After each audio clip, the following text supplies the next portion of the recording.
I guess I'm going to introduce my panelists. It's much easier. And I'm doing first names because I butcher one person's name in particular, even though I've known him for a long time.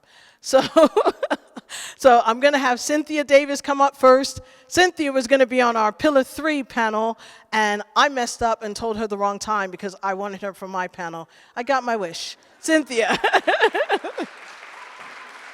And I'll have them do like a 30-second thing about themselves so I don't have to do their bios because I'll make it really long. Mr. Collins, Eric, come on up. And my buddy Nzube, come on up. And I'm like, where's Chennelle? Chennelle, please come to the stage. And I guess I'm supposed to sit in the middle, but it feels a little weird to me. I always feel weird sitting in the middle. Yeah, I feel like I should sit on the end. If I sit in the middle, I'm going to do this. So, if my panelists would just give maybe about 15-second intro to themselves. I'm keeping you to time because we keep running out of time. So, Cynthia, tell us the primary thing about yourself that you want this audience to know. Yes, so thank you for the introduction, Suki. And I gate crashed this panel, so I was meant to be on the previous one, but it's a pleasure to be here. So I'm Cynthia Davis, and I'm the CEO and founder of two businesses. One, which is Diversifying Group, Diversity and Equity Services Organization. That's been going for the last 7.5 years. And I launched my tech business about 2.5 years ago called Diversifying.io. So yeah, it's a pleasure to be here, and excited to hear more from the other panelists as well. Pass that over to Eric. Thank you. Hi, you all. I'm Eric Collins. I am a co-founder of a venture capital firm called ImpactX Capital Partners, and recently wrote a book called We Don't Need Permission, How Black Business Can Change Our World. That's the basis of what I want to talk about. Hi, I am also gate crashing like Cynthia, a last-minute replacement for a gentleman who's taller, darker, more handsome, and with an easier name to pronounce. But I'm not Richard Cummins, as you've probably seen in the brochure. I'm Nzube Ufodike, and I am an entrepreneur, an investor, and a TV producer. And I wear a few other hats, which we can talk through in the discussion. Hi, everyone. My name's Chennelle Ansah. I guess for today I wear two hats. One is as an investor, so I'm part of Cornerstone Partners, which is Cornerstone Partner. We're now two organizations. I'll tell you about that in a second. But started off as an angel syndicate, and the main focus was to invest in black and diverse founders here in the UK at pre-seed stage, some seed. And for those of you who don't understand what pre-seed and seed is, it's really early. And then the second hat is that I run a consultancy called Nell Consulting, and we specialize in building neobanks, digital banks here in the UK. Excellent, as you can see. Can you hear me? Okay, yeah, I know, I have a big mouth. But as you can see, I have a brilliant panel, and even for the two gate crashers, there are two people I originally wanted, so I got my wish. So, Cynthia is quite the entrepreneur because she started out doing this whole HR thing. I guess you could call it HR recruitment, is that what you'd say? Recruitment. And now she's sort of branched out and she's doing investments also. So, I have a question here. I should ask you the specific question. What do you believe are the qualities of a successful entrepreneur? Right, so I've been doing this for the past almost 8 years. And the biggest thing I'd probably say to be a successful entrepreneur is resilience. You will get a lot more no's than yeses. So you have to have a really thick skin. And I think it's believing in yourself, being your biggest champion, because I tell you, you will walk into rooms where not everyone in that room is going to believe everything that you're telling them. But as long as you're your biggest champion and you believe in what you're doing, it doesn't matter if they don't see it. Just be determined, be persistent, and one day they will. Thank you very much. And I forgot to do the Slido.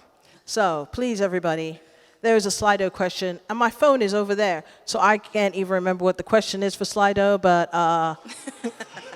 what can I say? It's the end of the day. I'm not wearing my sneakers. I'm wearing shoes. My dress is too big.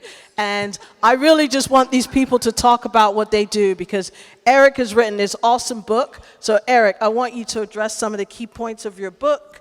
Please go to Slido and ask the question that is on Slido. Can anybody tell me what that is? There's a question on Slido for this panel. I can't remember. Yes, please.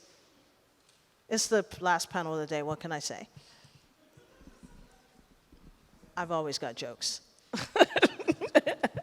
And Eric can sing.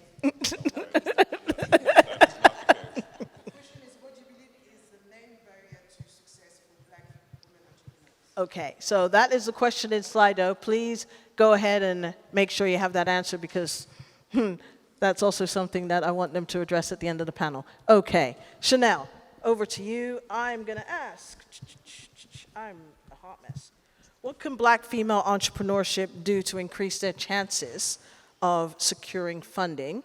And what can we do to control or to increase our chances? So we all know, and I'm sure we're all in agreement, that black women are phenomenal. We, on all fronts, right? We're just awesome, point blank, period, end of conversation. No, I'm joking. I think half of the challenge is taking what you know as a black female entrepreneur, founder, and being able to sell that, right? When you are sat in front of an investor. I always say to founders, whether it's on a Zoom meeting, a Teams call, or in person, your aim should be to not be forgettable. Make sure that when you leave that room, the people you're in the room with are so excited about speaking to you, and in such a way that even if they don't have the means or can't invest in you, they're going to pick up the phone or send an email to another investor, right? So that is your job. Like the passion and fuel that you had to start your venture, that needs to come out of you. It needs to be oozing out of you, right? And so you know you're awesome. And I think I see a lot of us do ourselves injustice, myself included, along my journey, where we enter a room and we don't do a good job at selling ourselves. And actually, you're doing yourself a disservice. You need to shout about how awesome you are, right? Because you are, and you're resilient. But don't forget who you are in that moment and make sure that comes across. It's so, so important. I'm not going to say know your stuff, because I know you do. I'm not going to say be resilient, because we know we are. But just make sure that when you are in that room and you have that chance, that comes across, and that, you know, that excitement, the passion is infectious and you're not forgotten about. It's really, really important. And I love those points. Absolutely. Eric and I were just having a conversation. This is the precept of the book, is being invisible women. And we do not want to be invisible. And that is one of the things that we have a tendency to do sometimes. So, Eric, you have this great book, lots of nuggets. It's like let me just speak from what I know. The checklist. That's what I like. He has a checklist. Every chapter serves to a specific point. And are there any additional nuggets that you can share besides what you've written in the book? Because I'm going to tell everybody to get the book. And then, please, any additional things that you could share? Especially, I like your points previously about invisibility. Continuing on with that point. So I don't really need to say anything. Suki has actually said it all. This is the way with Suki and me. We just go back and forth, and she always gets the last word and the best word. The interesting thing for me when I look at entrepreneurship among women, that you are the fastest growing, black women are the fastest growing group of entrepreneurs in the world. In the United States and in the UK, that's statistically shown. The interesting thing about the businesses that we are creating as black women are that those businesses have a tendency to be relatively small. And when I say relatively small, if you look at the median turnover for a black business in the UK, it's £25,000, meaning half the companies make more than that, half the companies make less than that. So £25,000, if you take away all of the things which are necessary in order to run a business, your rent and other sorts of things, it's less than the living wage here in London that people are replacing. We've got to think a little bit bigger than those types of things. Many of us end up in entrepreneurship sort of as a side hustle. Some of us get displaced for one reason or another. Some of us need more flexibility in our lives, and therefore we start to work for ourselves. Some of us have a dream that working for ourselves is going to be a great thing to do. That's all great. And those are fine reasons for starting. But when we're actually building these businesses, the one thing that I would like to see, and I talk a little bit about in the book, but would like to make the point a little bit harder, is that we do need to think about sort of these businesses that are not in your hands to stay in your hands forever. We want you to exit. Okay? So I really want people to focus on, yes, I want to build a company that my children can run, but the more important thing is I'd like a company that you build sufficient value that someone else really wants to take it away from you. They want to own that company. They want to pay you a lot of money in order to get that company from you and put it as part of their conglomerate. They want to take it public. All of those things are fine actions to be taken by companies, and most of us don't focus, especially black women, when you're starting companies, on what is my exit plan. And the exit plan really is not to hold on it until the day you die and you're buried with it. The idea is to make sure that it is so valuable that someone else would like to either come on board and help you to make it even bigger, someone else would like to take it from you and sort of make it a public company or part of a private company. So just think about that. That's one of the things I'd really love to sink into this group, and I'd love for 2 years from now, 5 years from now, all of these people have exited to bigger companies, public and private companies around the world, and you all are racing yachts together. I'm happy for that to happen, okay? Brilliant. So, exit people, not exit upon death. Key points, key point.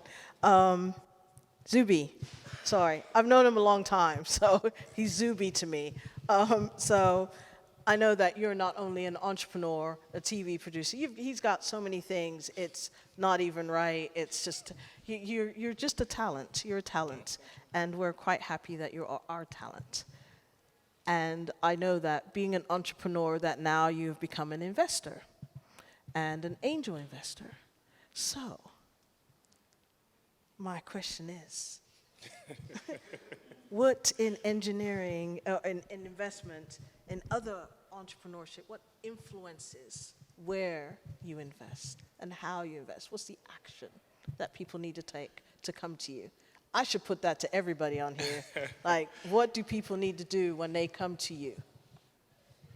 What are the key things they need to bring before they say, hey, even advice, just getting advice? Sure. Okay, so I'll start with coming to me, which is a short kind of response because I have got money now.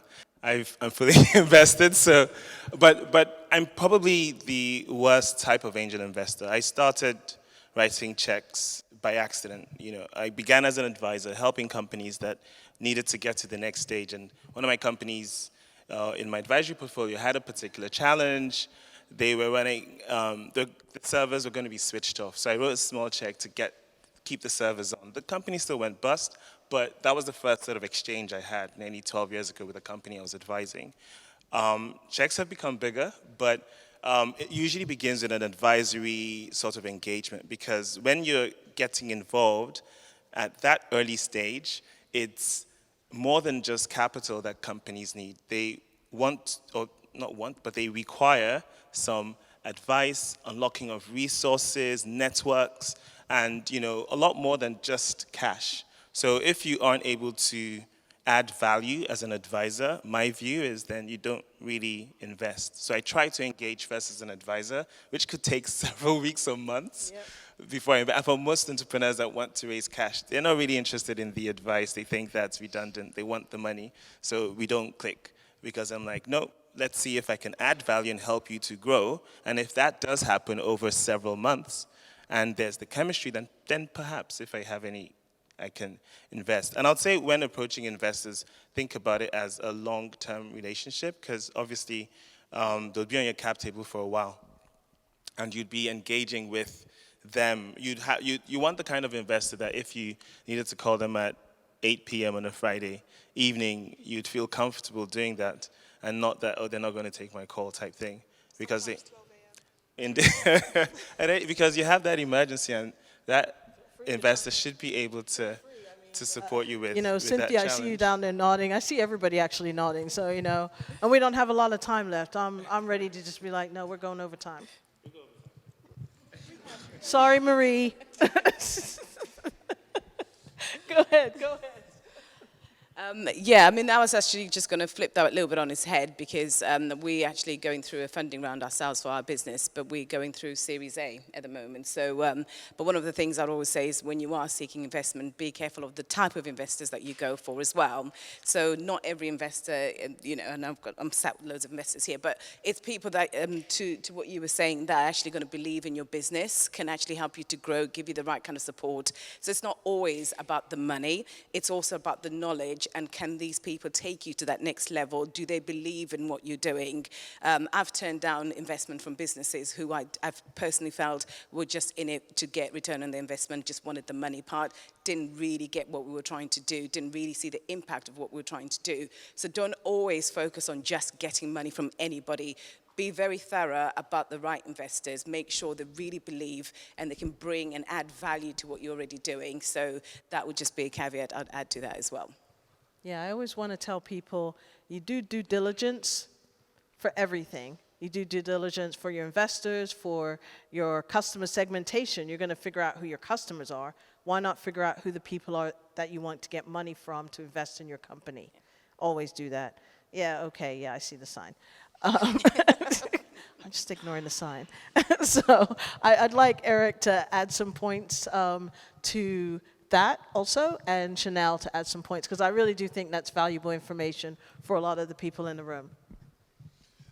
So I find it very difficult as an institutional investor to talk to people about sort of what makes it possible, simply because most people will never raise money. Most companies in the UK and around the world are small and medium-sized enterprises, and the way that they are going to fund themselves, and capital is the lifeblood of all companies, is through personal savings, bank loans, and credit cards.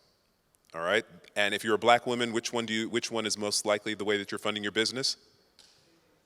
Credit cards. All right?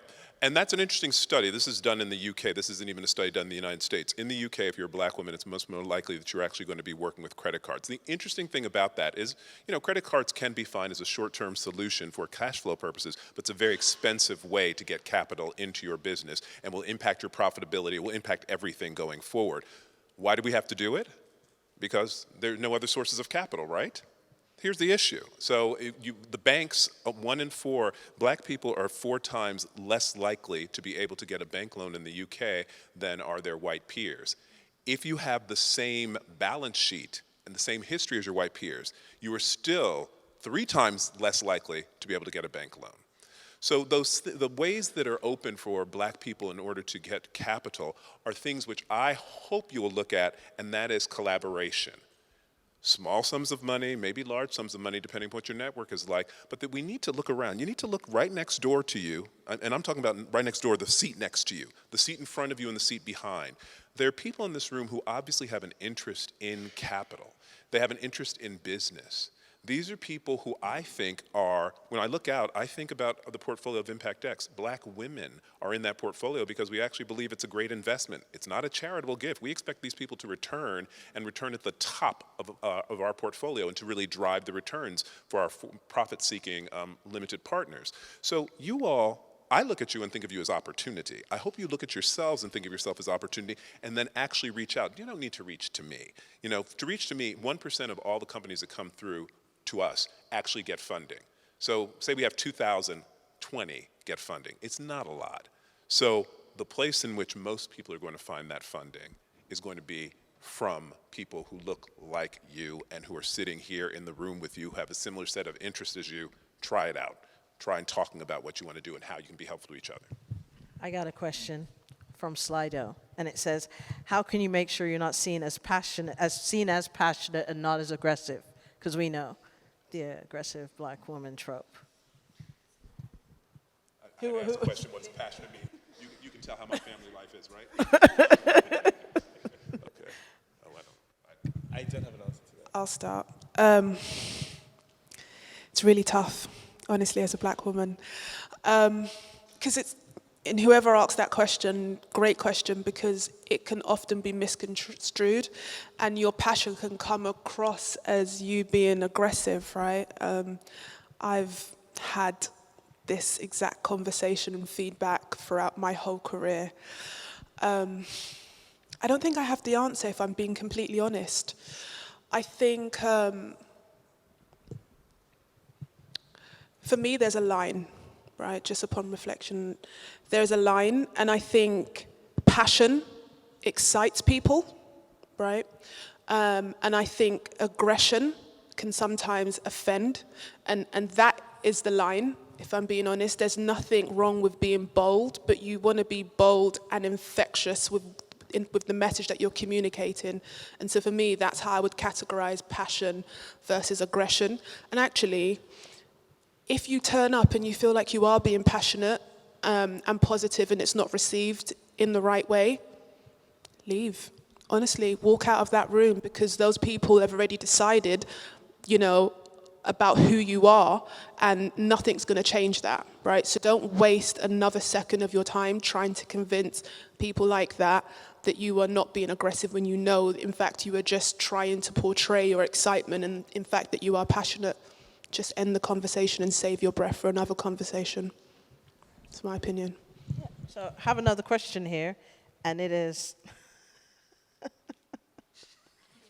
Sorry, one just popped up, and it's really funny, because it's, why is it that VCs that advertise that they invest in pre-seed often say it's too early? It's true. Yeah, we don't invest in pre-seed, so it's not me.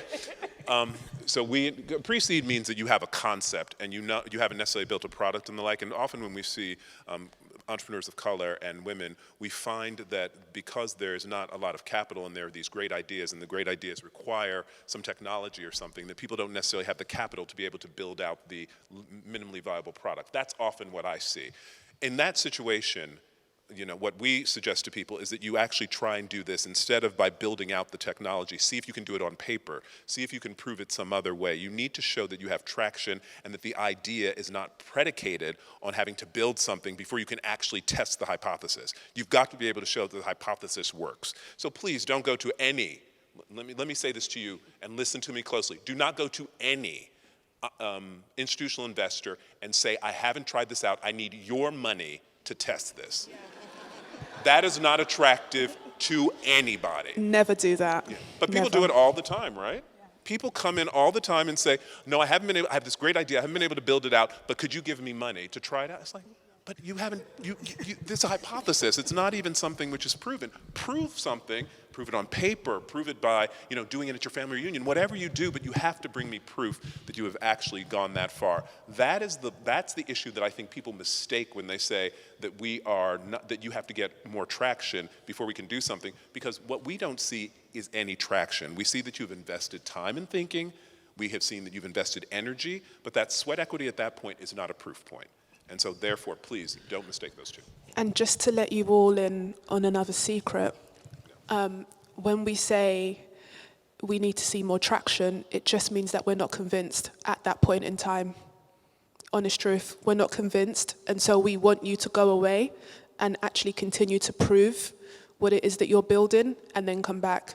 So in that moment, we're just not convinced. That's the God honest truth. Okay, and there's another question, which I think is really interesting, and it's, by all accounts, we're in a recession with even tech companies laying off staff. And how do you not be afraid to take risks and start a business or change jobs? And I would say, Cynthia, please, because you did some stuff. So Eric's just asked me, when did I start my company? I might as well answer this. So I started my company about 7.5 years ago, and I started it, I think, at a time. In fact, I actually started my second business around COVID time.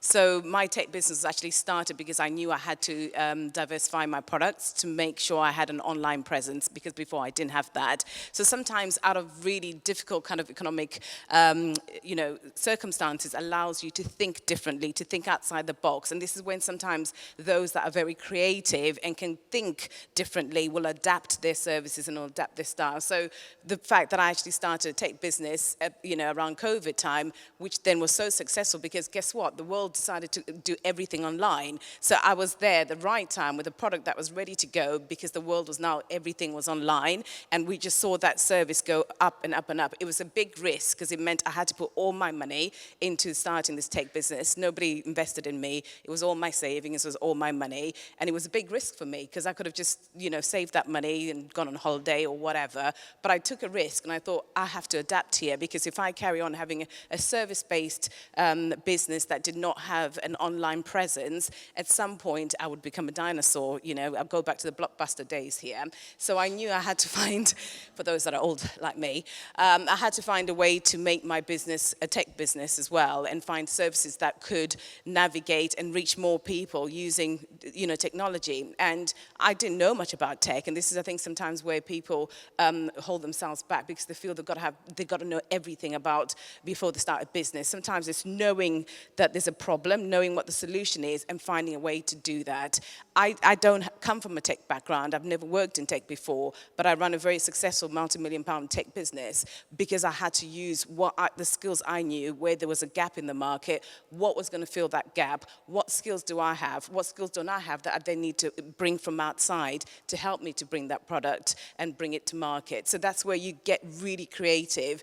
And don't be afraid to take risks. The people that are successful in life are the ones that take those risks. If you always stay safe, that's fine too. But the ones that will always keep moving and moving forward and moving faster are the ones that take a risk. And it is scary, trust me. Anyone here will tell you taking that risk of starting a business, investing, whatever it is, changing a job is all scary stuff, right? But if you want to go further and you want to develop yourself, then you have to take that risk. It's that leap of faith in believing in yourself. And sometimes it's scary, but guess what? It's actually okay. I would rather have taken that risk than think, why didn't I do that? And then 10 years later regret thinking, I wish I'd done that. I wish I'd taken that risk. I wish I'd done this.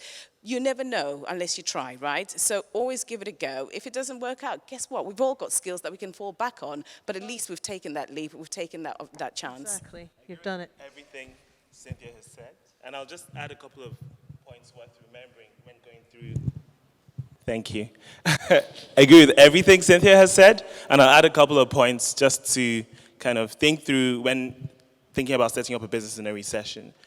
Obviously, markets, economies are always cyclical. There's never a straight line, as was said earlier. If able to set up a business in a downturn, you're automatically preparing for the leanest of times. So the processes, the systems, the way you'd be efficient with managing money, these are skills no business school can teach you. So you'd learn on the job, and if you're able to get through that, automatically you're much better positioned for that eventual upturn. Secondly, while setting up in a downturn, automatically you're thinking more painkillers versus multivitamins. You're building a solution that's solving a real problem, not a way to get your cappuccino faster. It's, you want something that would make it such that people are addressing a real need. So the recession is an opportunity. Any market downturn is an opportunity. Speaking to a lady a couple of nights ago, and she was talking about how she's, I know not really politically correct to say, but for her, she's getting ready to acquire some more properties into her portfolio because she knows this would be a bit of a bloodbath when it comes to people coping with the rising interest rates. So if you've got cash or you've got an idea, this is the time to deploy that because this is where you'd get everything at a discount. So recessions, for those in the crypto world, they don't usually see this as a fail. They look at it as a discount. So whatever you're buying would be at a discount to what it would normally be. So true. It's truth. It's the truth. And, unbridled truth is what we want. And I always tell people, especially women, that we are the most entrepreneurial people on the planet, no offense, men, because from the age of puberty, when your peers, and I tell people this all the time, I've said on many panels, when your peers, your male friends, those identify as male, whatever, they don't have a menstrual cycle. they're not thinking about when they go and hang out that they have to pay for their menstrual cycle products. They don't have to do that. So when you're in college or in university, when your male friends are going, I've got 10 pounds to spend on beer, you're going, I've got 10 pounds, but I have to buy tampons or sanitary pads. So now that is about 5 pounds. So we have been really budgeting our whole lives. We will do it until we get to menopause, and then in menopause, you're now having to buy, I don't know, fans or whatever. I'm not there yet, but you know, it doesn't matter. You've been budgeting your whole life. So you are supremely prepped for anything when it comes within how we are saving, how we are budgeting, and how we are making money. And we're in a downturning market, and guess what? We are so prepped as black women. We know how to do this in the hardest of times. We will thrive and make money and make a living. So now that it's down there, getting down to the bottom, we really are the people that will keep the world going. So go make your money, grab your bag, get your book, be inspired by all the people that are in this book, because they are people that have done remarkable things with their lives. The people on this stage have done remarkable things with their lives. Flavilla, Akua, all the women in the GTA Black Women in Tech group. Incredible. So be inspired. Do what you want to do. Grab it. Grab it, because no one is going to give it to you. You have to go and get it. And that's my little pitch for doing your thing. And yeah, I'm sitting on the book that my aunt wrote and that my that my niece did the pitches for, and that is about the Black British Ballet. So, you know, yeah, I'm sitting on the book. Maybe I'll hold it up afterwards. But I do want to say thank you. I think I am out of time, aren't I? Oh, well. So, hey, we're going to keep going. Put your questions in Slido so I can get them up there. Quick, start typing. Because there's a, nope.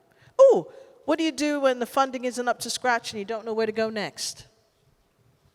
That's a good one. Funding isn't up to scratch. Funding isn't available?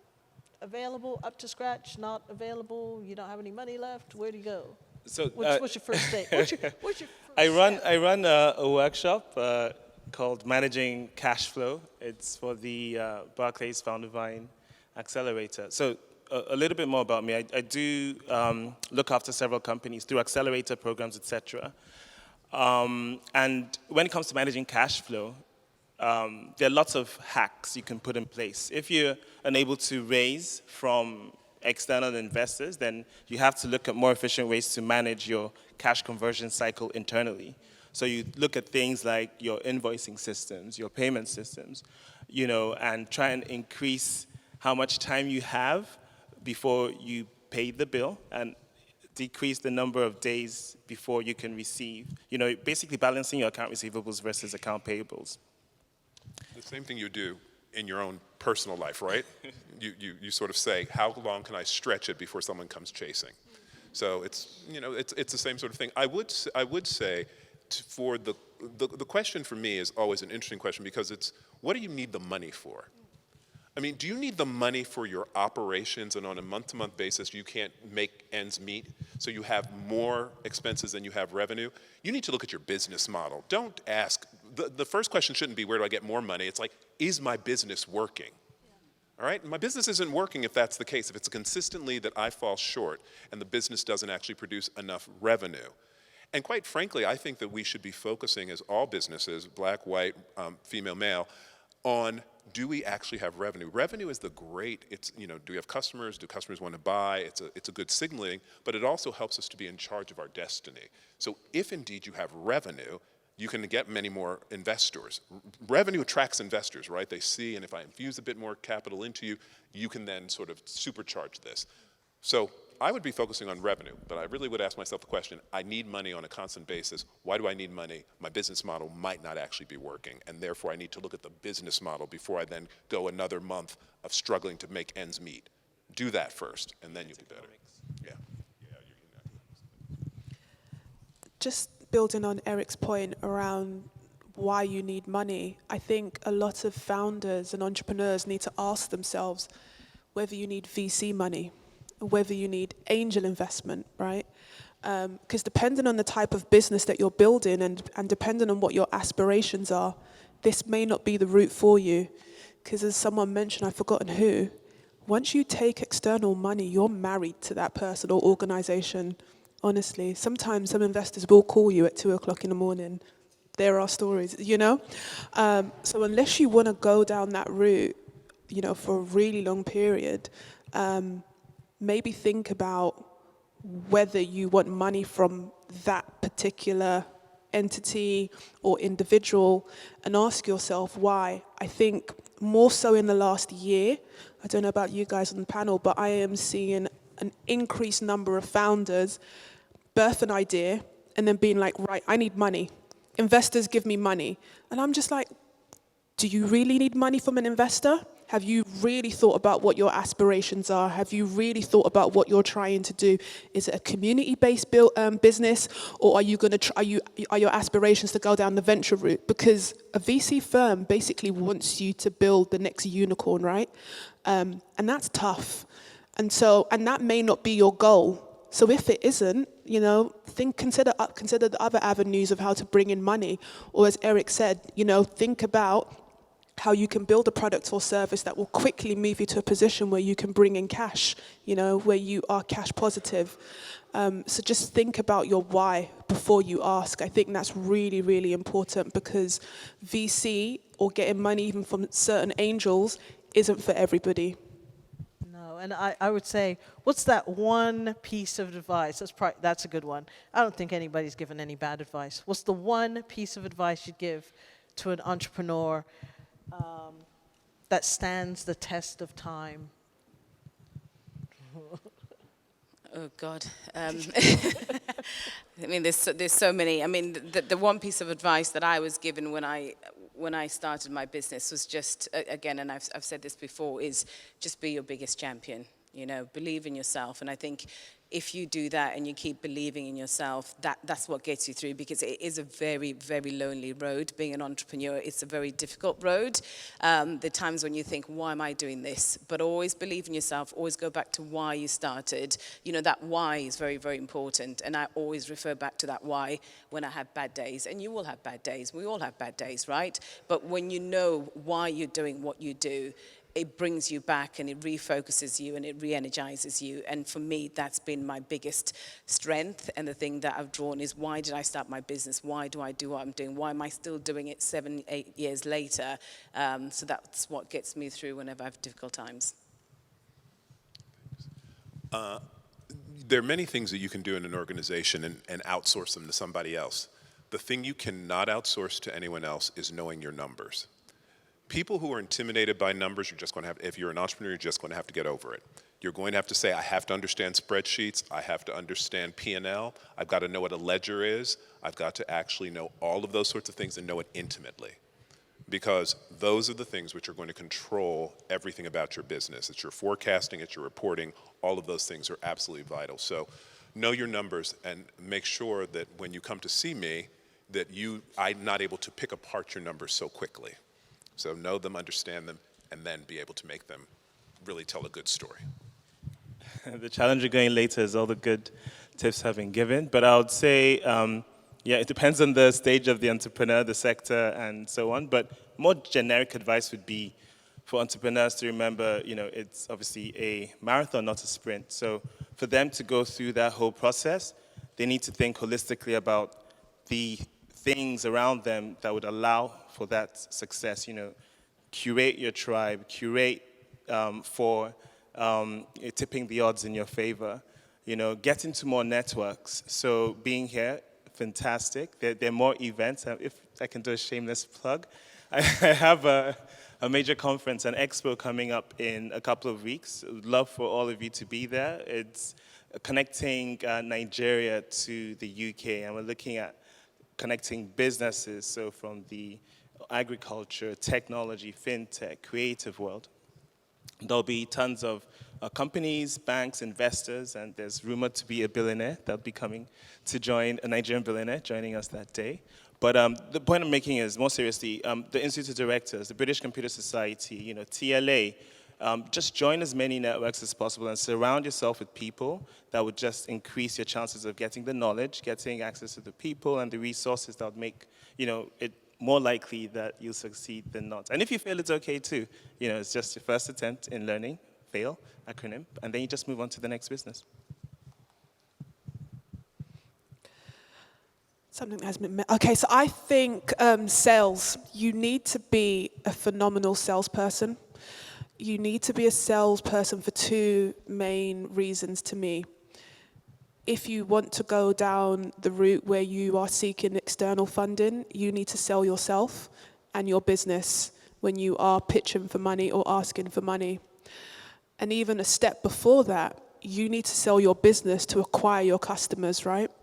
And so that's probably even more important than the first point I mentioned. So you need to be really good at sales, work on selling, practice, take every opportunity you can to get up and sell yourself and sell what it is that you are building, because building that skill set is invaluable, and it will be invaluable.